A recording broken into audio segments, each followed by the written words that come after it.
हाय दोस्तों, स्वागत है आपका परीक्षा कॉर्नर में। मैं निखिल जाखड़ लेकर आया हूँ आपके लिए साइंस का सेकंड टेस्ट।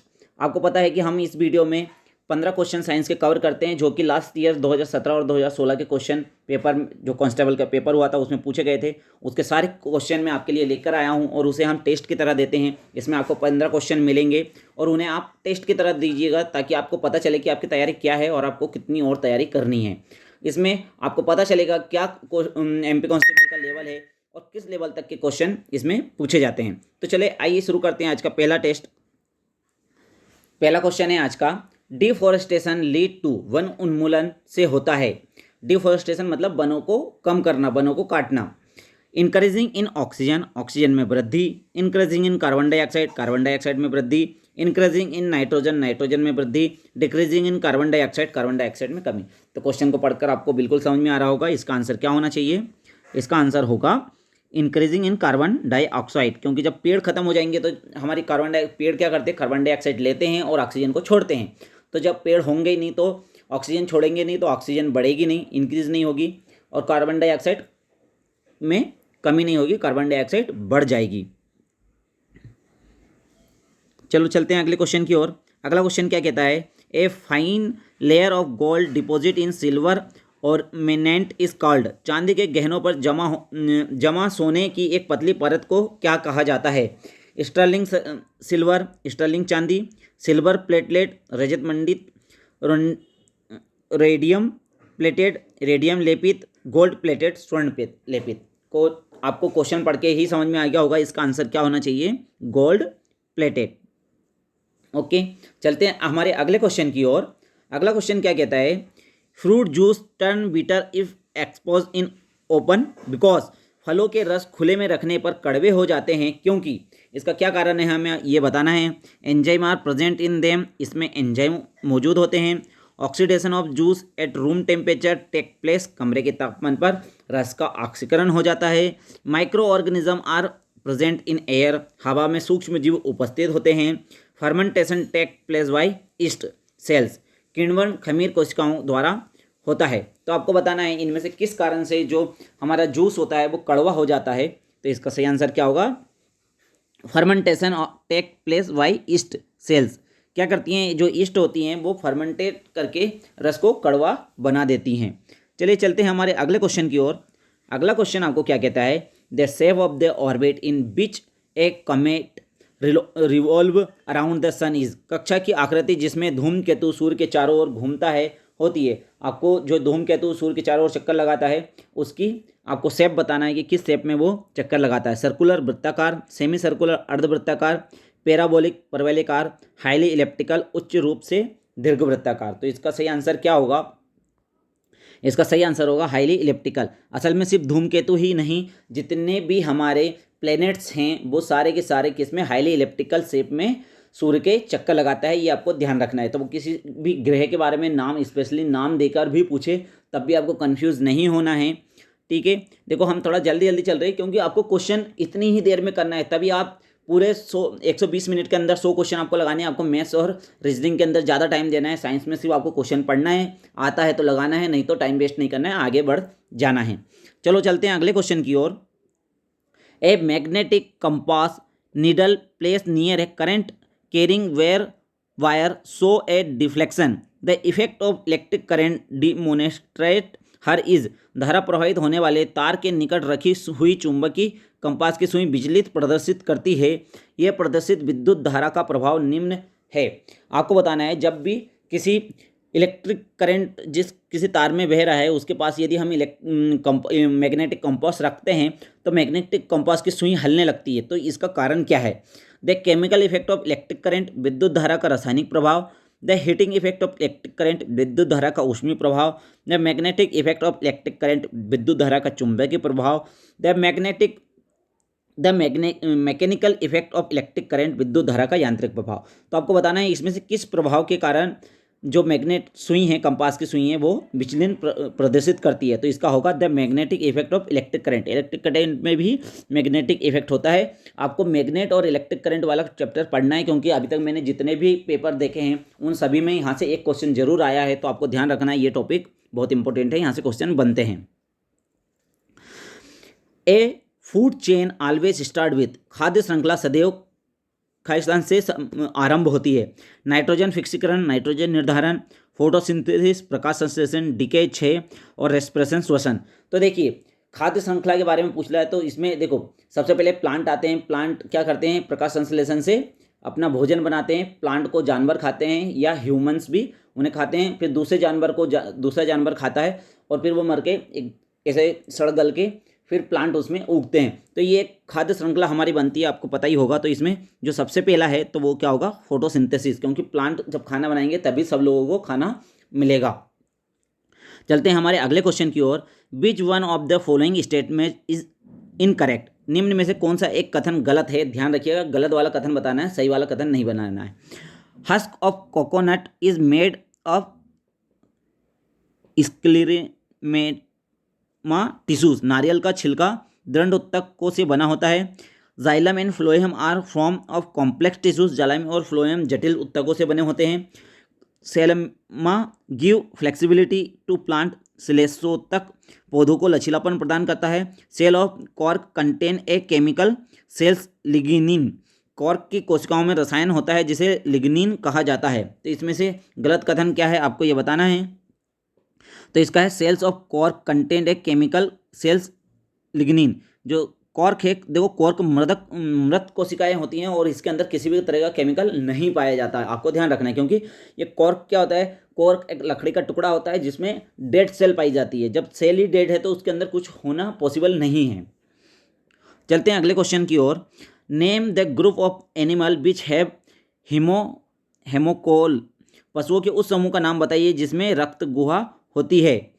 तो एल्फेविया, पेसिस मत्स्य, आर्थ्रोपोडा, मोलस्का, एनालिडा। तो आपको बताना है ऐसा कौन सा समूह है जिसमें रक्त गुहा होती है।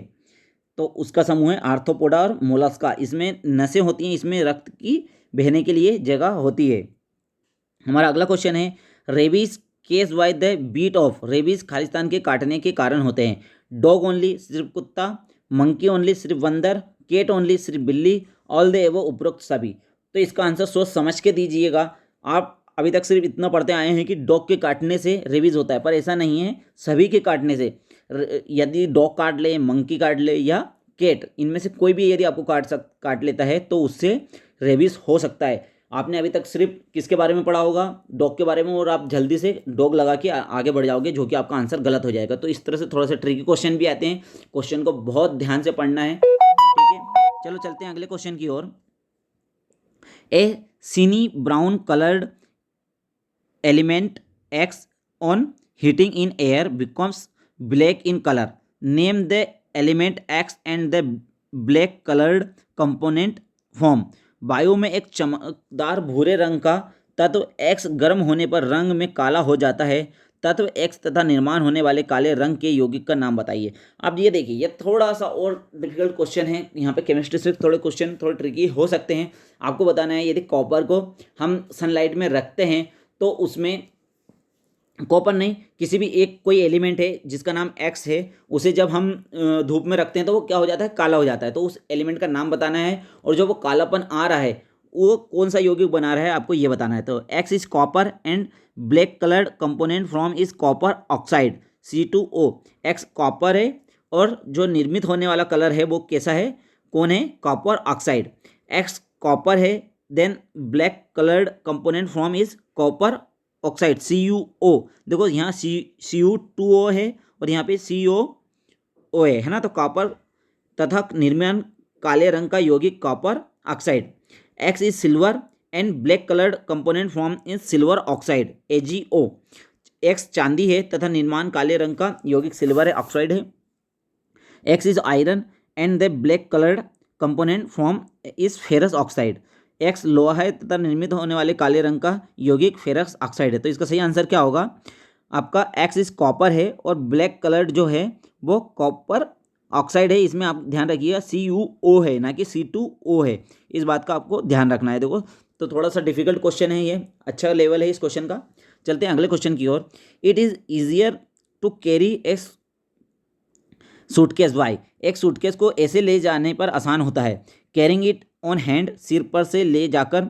होल्डिंग इन हैंड, हाथों में पकड़कर, have roller fix on to it, उस पर रोलर्स स्थिर करके, dragging it along the ground, जमीन पर घसीट कर।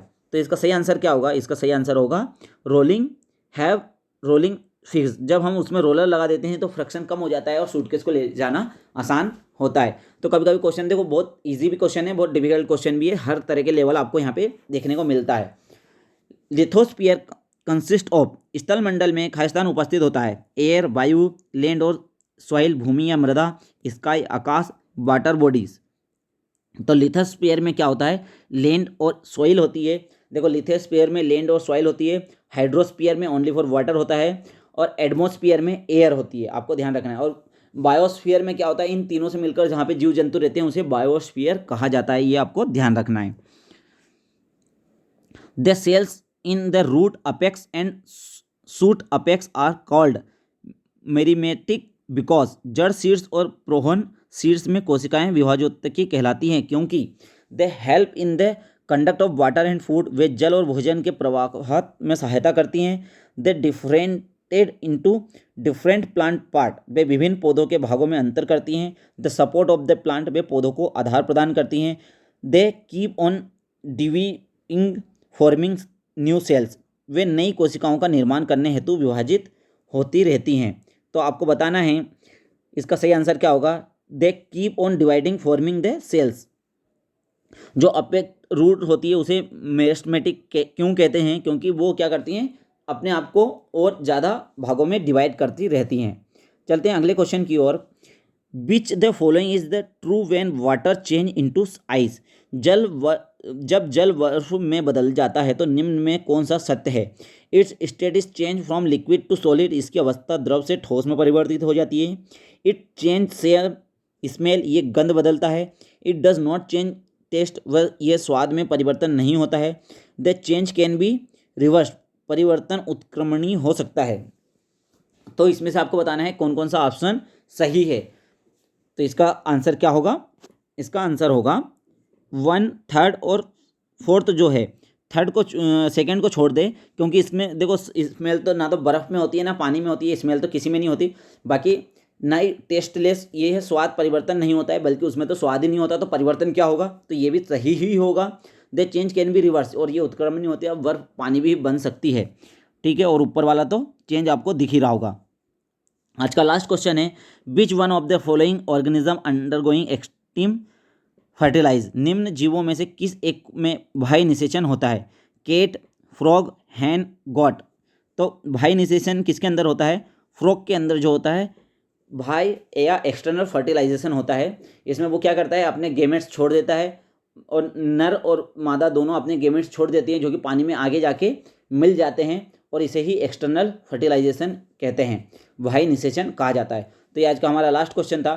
तो आपको मेरे क्वेश्चन कैसे लगे? ये क्वेश्चन एमपी कांस्टेबल में आए हैं, तो आप देख रहे होंगे कभी कभी बहुत ज़्यादा हाई लेवल बढ़ जाता है। 2 से 3 क्वेश्चन ऐसे होते हैं जिन्हें पढ़ना काफ़ी मुश्किल होगा, बाकी सारे क्वेश्चन ऐसे हैं जो इजी है। तो इससे आपको पता लगेगा कि जो डिफिकल्ट क्वेश्चन आ रहे हैं, यदि आप वो करोगे तो आप एग्जाम को डेफिनेटली क्वालिफाई कर सकते हो, क्योंकि आपको पता है कि 80-85 कट ऑफ जाना ही है। बहुत कम वैकेंसी, और 2 साल से ये वैकेंसी आई हुई है, तो बहुत लोग बहुत अच्छे तरीके से तैयारी कर रहे हैं। तो आपको वही पढ़ना है जो आता है, ध्यान रखिए। आप मुझे अपना स्कोर कार्ड बताइए, कमेंट करिएगा कि आपका कितने नंबर आए हैं, आपकी कैसी क्या तैयारी है, और आपको ये प्रयास कैसे लगे, और आपको क्या सुधार चाहिए, ये भी आप यदि मुझे सजेशन दे सकते हैं तो मैं उन सुधारों के साथ आपके सामने आऊँगा।